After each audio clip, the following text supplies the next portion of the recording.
আমার নাম সৌনক রায়। আমি দ্বিতীয় শ্রেণীর ঘ বিভাগের ছাত্র।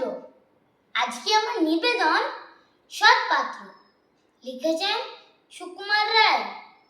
শুনতে পেলুম পাস্তা দিয়ে তোমার নাকি মেয়ের বিয়ে, গঙ্গারামকে পাত্র পেলে। জানতে চাও সে কেমন ছেলে? মন্দ নয়, সে পাত্র ভালো, রং যদিও বেজায় কালো। তার উপরে মুখের গঠন অনেকটা ঠিক পেঁচার মতন। বিদ্যে বুদ্ধি বলছি মশাই, ধন্যী ছেলে অধ্যাবসায়। 19টি বার ম্যাট্রিকে সে খাইল হয়ে থামলো শেষে।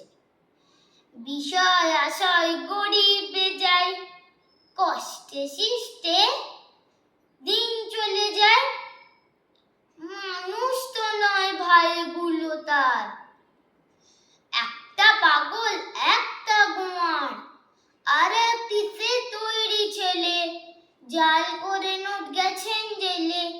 কনিষ্ঠটি তবলা বাজায়, যাত্রা দলে 5 টাকা পায়।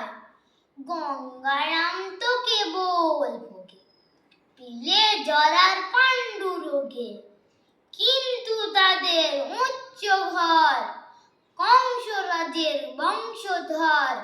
শ্যামলাহিরি বনগ্রামে কি যেন হয় গঙ্গারামের। যা হোক, এবার পাত্র পেলে, এমন কি আর মন্দ ছেলে?